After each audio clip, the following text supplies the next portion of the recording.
Hola, yo soy Rubén y esto es El Parche de Odín, el podcast personal de un oftalmólogo en Suecia. Este es el episodio 179 y voy a hablar de Kiruna, esa ciudad al norte de Suecia que visité este verano cuando estuve allí de vacaciones y que comenté que iba a hablar ya en un podcast dedicado. Pero antes, un pequeño aviso. Estoy utilizando otro programa para editar y grabar este podcast, con lo cual es probable que encuentres que mi voz, o en general todo el sonido, todo el audio del podcast de este programa, suena un poco diferente a lo habitual. De momento la grabación no se diferencia mucho de mi programa habitual que he utilizado durante bastantes años. Supongo que será en la edición donde habrá auténticos cambios y será un poco desafiante o será un poco un reto para mí. Ya veremos a ver cómo sale el resultado y ya en otro programa te explicaré más sobre ese tema si te interesa un poquito. Pero ahora no me voy a centrar en eso, en podcasting o metapodcasting o programas que se pueden utilizar o que estoy utilizando ahora para grabar este episodio, sino vamos a hablar de esa ciudad que está al norte de Suecia, la ciudad que está más al norte de Suecia, que se puede considerar ciudad, no pequeños pueblos o asentamientos, que tiene su historia, que tiene más de un siglo de historia y que se llama así, Kiruna, que se escribe así con K-I-R-U-N-A. Ya expliqué cuando hice el podcast, el programa de mi viaje al norte de Suecia, hablé un poquito de Kiruna, fue uno de los destinos que quería ir. Visité varias ciudades, pero el objetivo era ir hasta Kiruna, estuvimos varios días allí y allí hicimos varias excursiones a sitios de por alrededor y luego ya me volví a visitar otras ciudades por otro lado en la vuelta en mi regreso. El caso es que Kiruna o Kiruna, depende un poco cómo lo quieres pronunciar, tiene varios nombres, no es una etimología, el origen no es sueco, sino que tiene una etimología de origen sami.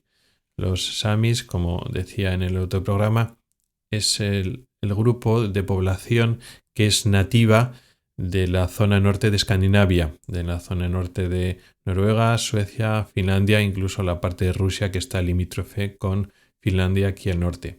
Es el pueblo lapón, podrían llamarse los lapones, pero por unas razones que expliqué también en el otro programa, pues lapón a veces suena despectivo y bueno, es el pueblo sami, que es como se llaman a sí mismos. Y la palabra denomina un tipo de ave parecido a una perdiz que parece que vive o vivía aquí. Y la palabra sami no es Kiruna, sino es girón o girón, que de hecho se escribe parecido a la ciudad de Girona en España, o Gerona. Se escribe G-I-R-O-N. A mí me llamó la atención cuando llega a Kiruna y los carteles cuando de llegada lo ponen en varios idiomas. Lo ponen en sueco y lo ponen en varios dialectos de sami, pero uno de los nombres ponía eso, G-I-R-O-N. Digo, parece eso, como si estuviéramos llegando a Girona. Pero los suecos, por lo que sea, no lo podían pronunciar bien esa variante y lo llamaron Kiruna. Como decía, es la ciudad más al norte de Suecia.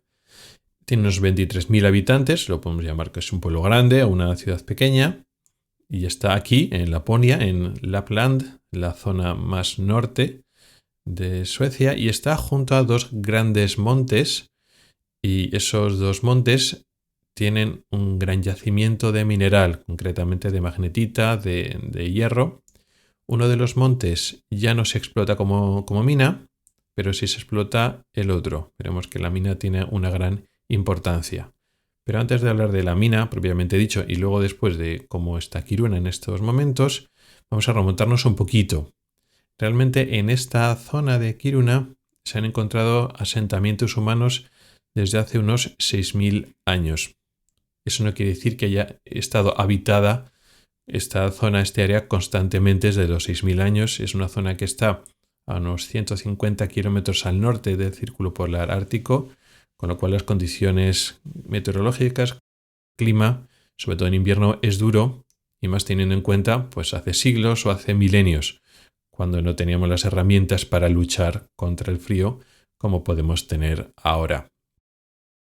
Parece que no sabemos mucho qué pasó en Kiruna desde esos primeros asentamientos o restos de asentamientos prehistóricos de gente, igual no se estableció, pero sí que pasó por aquí, hasta después de la Edad Media, cuando sí que se sabe que había pequeños asentamientos samis, los pueblos nativos de aquí, cercanos a la zona, que no tenían por qué estar exactamente en Kiruna, sino bueno, pues en las colinas o en los montes de alrededor, y realmente no habían fundado grandes ciudades, sino pequeños asentamientos. Ya explicaba que el pueblo sami es nómada o seminómada, que vive en gran parte de criar y tener grandes grupos de rebaños de renos, y consiguen la comida, la carne de ellos, y con los productos, la piel, los huesos, pues comercian, ¿no? con los renos. Y entonces hay muchos renos por la zona de Kiruna. Debemos entender que hace unos pocos siglos también había renos, y entonces los samis, digamos que estaban por aquí. Y ya los samis, se saben que los samis tenían conocimiento de que había hierro en estos dos montes ya desde hace unos pocos siglos.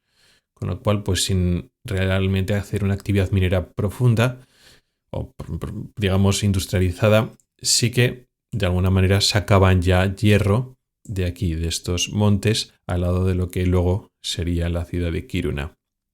A lo largo después del siglo XVIII, cuando ya el Estado sueco se tomó en serio, digamos, el apropiarse o tomar conciencia de todo el territorio que teóricamente era sueco, pero vivían los samis, ¿no? Hubo aquí un conflicto pues, territorial y social y étnico, pero bueno, en cualquier caso el Estado sueco pues cartografió toda esta área y estuvo haciendo prospecciones y efectivamente encontró abundante mineral en estos dos montes, abundante magnetita con hierro y fósforo, pero en ese momento, en el siglo XVIII, no se plantearon una actividad minera seria, permanente, por lo duro que era el clima. En invierno era muy difícil sobrevivir aquí.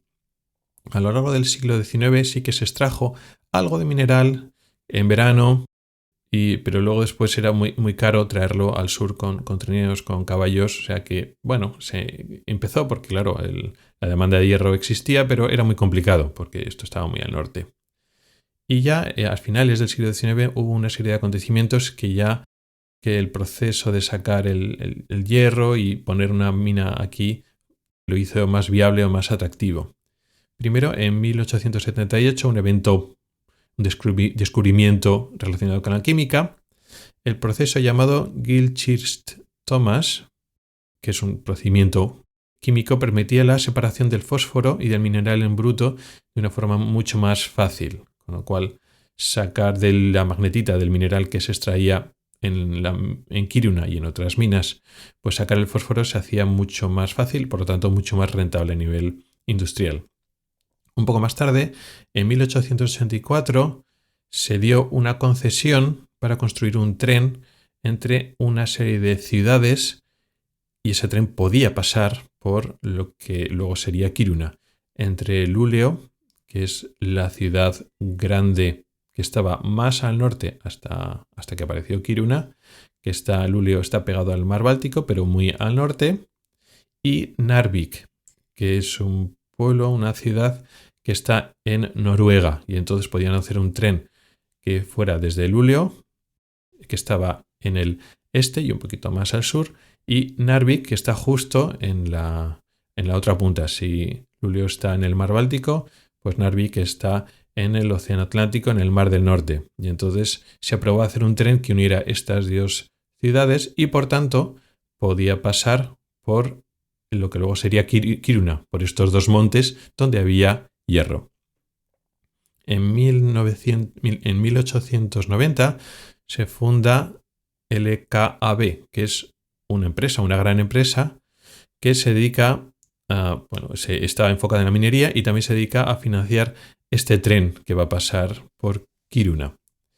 Y en esta década, a partir de 1890, es cuando esos pequeños trabajos iniciales de minería que se habían desarrollado a finales del siglo XVIII se pone en serio. Ya se pone una empresa, ve que va a ser viable y entonces empiezan a crear una auténtica mina y por tanto van a necesitar trabajadores permanentes todo el año, trabajadores que vienen con sus familias, y entonces ese grupo de población que va a vivir de forma permanente al lado de estos dos montes, al lado de la mina, pues van a necesitar escuelas, comercios, etc. Por tanto, Kiruna se funda entonces a finales del siglo XIX, en esa década de 1890.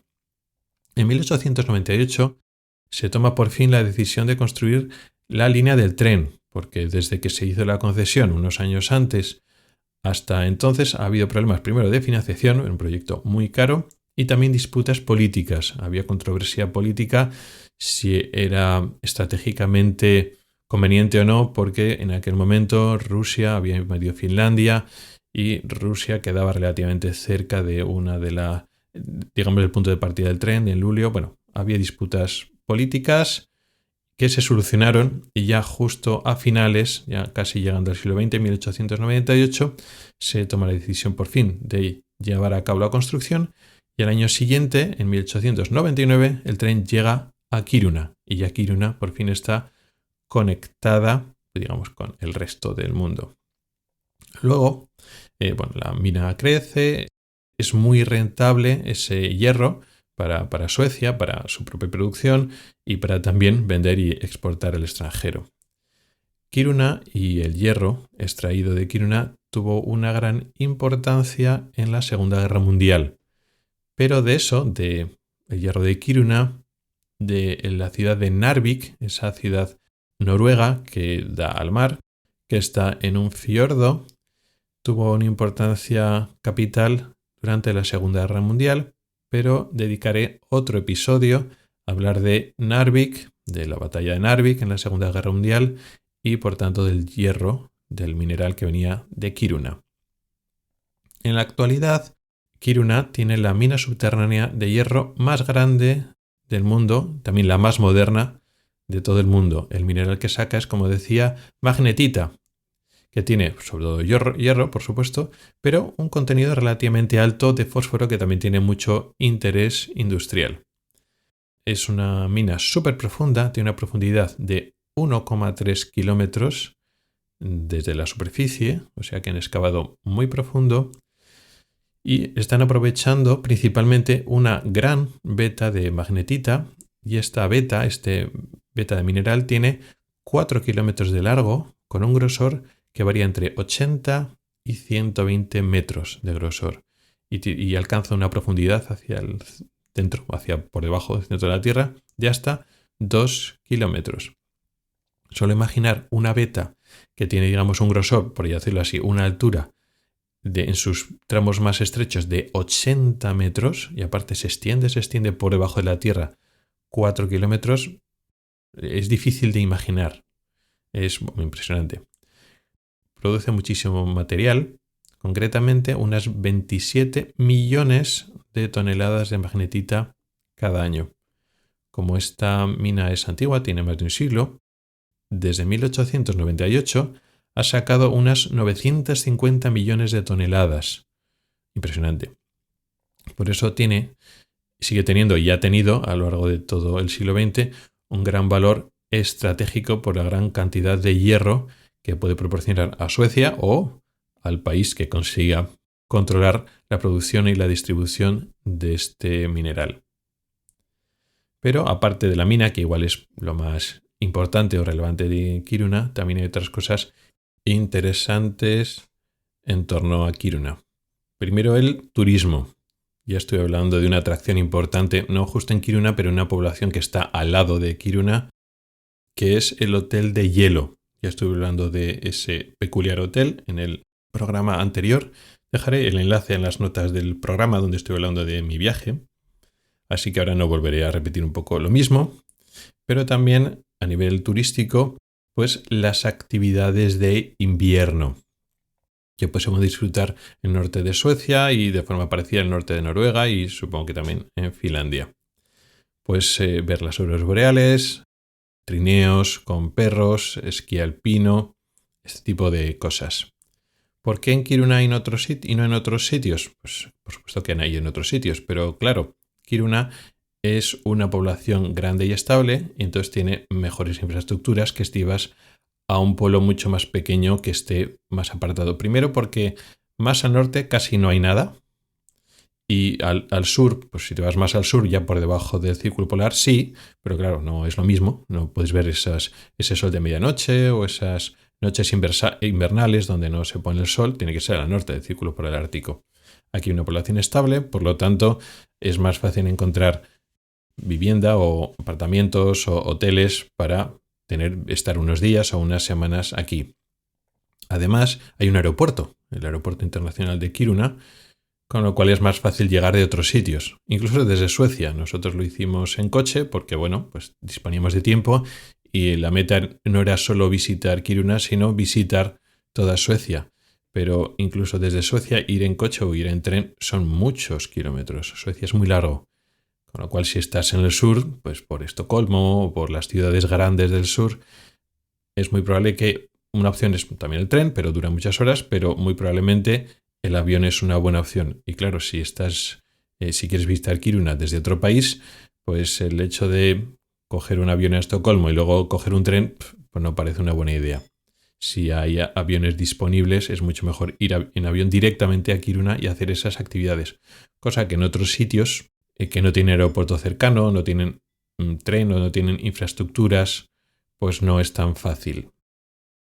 Aparte del tema del turismo y de la minería, también tiene un departamento de ciencias espaciales en la Universidad de Luleå, y aunque depende de la Universidad de Luleå, que es una ciudad que está más o menos cerca, no tiene universidad propia Kiruna, pero sí que tiene un departamento de ciencias espaciales en la propia Kiruna, con lo cual hay una parte importante de investigación espacial aquí.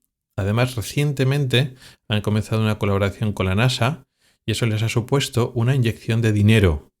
Esto me hace gracia porque aparte de haberlo leído como generalidades cuando iba a visitar Kiruna, pues lo pudimos experimentar y nos lo explicaron los lugareños cuando fuimos allí a vivir. Primero estuvimos en una especie de casita al lado de un lago, pero luego después nos trasladamos a otra casa más grande que está en medio de un bosque a muy poquitos kilómetros, muy cerquita de Kiruna. Y el dueño de esa casa nos explicó un poquito, porque para llegar a esa casa estaba como de obras, había un camino como de tierra y de piedras para llegar con el coche, pero estaban de obras y lo estaban asfaltando.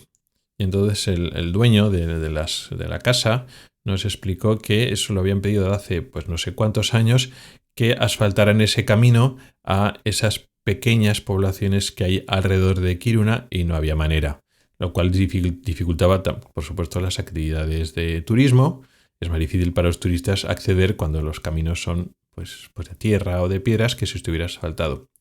Y ahora por fin había dinero, ahora por fin lo estaban asfaltando porque iban a poner como otro observatorio o un centro de investigación por esa zona y eso estaba financiado por la NASA. Y entonces, claro, ahora sí que había dinero. Después de no sé cuántos años pidiéndolo y al final el Estado sueco o digamos el condado de la comunidad autónoma de Lapland pues no daba dinero y ahora pues como hay interés económico por esta colaboración con la NASA, pues ahora por fin ya lo están asfaltando, lo cual les viene bien pues de forma secundaria de rebote a esas poblaciones o esas, vamos a decir, urbanizaciones que van a estar de camino o cerca de esa nueva instalación de la NASA. Un detalle curioso, cuando llegamos a Kiruna por primera vez es que tú vas por la carretera y en la carretera, bueno, pues hay diferentes... Es todo bosque, todo muy verde, todo muy bonito por la carretera con bosque a los lados. Y llega un momento dado que llegas a, pues eso, una zona pues que ya está urbanizada, que es una zona muy bonita y muy moderna. Pues con sus paradas de autobús, con una especie de plaza central muy bonita y unos edificios muy modernos, muy nuevos. Queda todo como muy bien, que cuando lo ves dices, pues qué bonito, ¿no? No parece una ciudad antigua del siglo XIX. Pero pasas esas pocas manzanas y luego después se acaba esa zona y vuelves a estar, pues eso, en la carretera con bosque alrededor. Y dices, esto que ha de pesar no era una urbanización como tal, porque estaba demasiado, podemos decir, bien urbanizada, tenía una plaza con un reloj muy grande, muy moderno. Me dio la sensación de que era como una especie de campus. Digo, pues tendrán un megacampus aquí, el departamento de investigación espacial o algo así, porque estaba construido en plan, bien, no era simplemente una urbanización periférica, ¿no? Y luego, eso, se acaba otra vez la zona urbanizable, puede haber solo la carretera con bosque y luego ya llegas a propiamente Kiruna. Entonces era pues ese pequeño asentamiento o ese pequeño, a mí me pareció que era una especie de campus, algo así. Está como unos 2 kilómetros de la propia Kiruna. Luego visitas Kiruna y bien, pues una ciudad más o menos antigua que tiene una especie de iglesia de madera roja que es bonita. Y luego el resto del Kiruna tampoco llama especialmente la atención. No es que sea una ciudad especialmente bonita. Pero ¿qué es lo que pasa? Que Kiruna se está cayendo. El suelo se ha hecho inestable por la actividad minera y desde hace ya unos años se han dado cuenta de que tienen que trasladar toda Kiruna un poco más lejos. No muy lejos, porque claro, Kiruna está en esa zona y bueno, la actividad minera exige que la gente viva cerca de la mina. Entonces van a trasladar, están trasladando la ciudad, pues eso, un par de kilómetros, 2-3 kilómetros más lejos a una zona ya que es segura a nivel de suelo. Y lo que vi, que confundía que era una especie de campus, era el centro de la ciudad que se había empezado a urbanizar. Estaba todo muy bonito, muy moderno, muy pensado. No es como cuando ya tienes una ciudad, pues eso, de finales del siglo XIX y a lo largo del siglo XX se ha ido urbanizando y sí, tú puedes hacer casas nuevas, pero claro, el centro y el diseño de la ciudad, pues una ciudad pues con varias décadas o a veces con un siglo de antigüedad. Ahora están pensando las ciudades desde el principio. Eso tiene una serie de ventajas. Y claro, luego después estuvimos paseando por ese nuevo centro de la ciudad que está desplazado unos kilómetros de la ciudad real. Está muy bonita, están empezando a poner comercios, pero son unas pocas manzanas. Y luego después, alrededor de esas manzanas ya construidas y ya operativas, por decirlo así, siguen construyendo viviendas, pero van muy lentos. Muy lentos porque, bueno, para construir allí es difícil. Que allí se desplacen personal y empresas de construcción, pues también tiene su dificultad. Trasladar el material de construcción allí, pues no es trivial. Y claro, no es que estén ampliando, bueno, pues vamos a hacer una fase, vamos a urbanizar varias manzanas, porque queremos dar cabida a 200, 300 personas. No. Si estamos hablando que la ciudad tiene pues 17.000 habitantes, pues claro, en pocos años quieren dar cabida a esa población, a esos miles de habitantes. Quieren hacer una ciudad completa, hacer un traslado completo en pocos años. Y es muy difícil. Ya nos explicaban que es muy difícil intentar encontrar piso en Kiruna. Me refiero en la zona nueva. Comprar la zona vieja parece una estupidez, porque claro, en pocos años hay que trasladar, ahí no puedes seguir viviendo. Pero si quieres comprar, tienes que comprar lógicamente sobre plano, pero lo compras y se comprometen a darte el piso en 10 años o más. La cosa está complicada.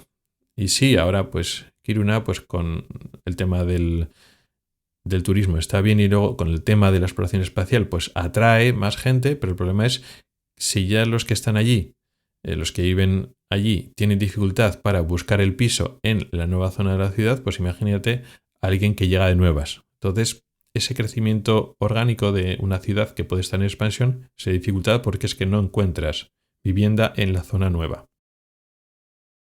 Y poco más. Te he contado un poquito un resumen de Kiruna. Es una ciudad especial que no tendría que estar una población tan numerosa al norte si no fuera por la actividad industrial de la mina y alrededor de esa actividad industrial que sigue siendo muy fructífera para los suecos. Pues bueno, la investigación espacial, el turismo, etc. Yo creo que merece la pena visitarlo. Es muy fácil llegar a Kiruna por el avión, por ejemplo, y puedes tener la experiencia de vivir pues, en una ciudad que está al norte del Círculo Polar Ártico, o sea que puedes visitar el Ártico de forma fácil y en un entorno, digamos, civilizado. Entonces es relativamente fácil para un europeo ir hasta allí y disfrutar. Nosotros disfrutamos de actividades de verano, como expliqué, había un parque natural por ahí cerca, entonces para hacer excursiones y paseos por la naturaleza está muy bien en verano, no hace mucho frío, el clima está muy bien en verano Y en invierno no lo sé por experiencia personal, pero como ya expliqué en el otro programa, tenemos idea, no sé si lo cumpliremos o no, de visitar Kiruna o una zona parecida a los alrededores en invierno para el tema de las auroras boreales y alguna actividad de invierno. Y eso es un poco lo que te quería contar. Se me quedó pendiente en el otro episodio hablar con más profundidad de Kiruna. Espero que ya te hagas una mejor idea por si en un momento dado te interesa, querías visitar una zona al norte, cerca del Polo Norte. Bueno, pues existen otras alternativas. Hay zonas, pueblos en Noruega, también aquí al norte, que también son muy bonitos, pero que sepas que Kiruna pues puede ser una posibilidad para que la contemples. Gracias por el tiempo que has dedicado a escucharme. Tienes los métodos para contactar conmigo en las notas del programa. Nos oímos la próxima semana. Hasta el próximo episodio.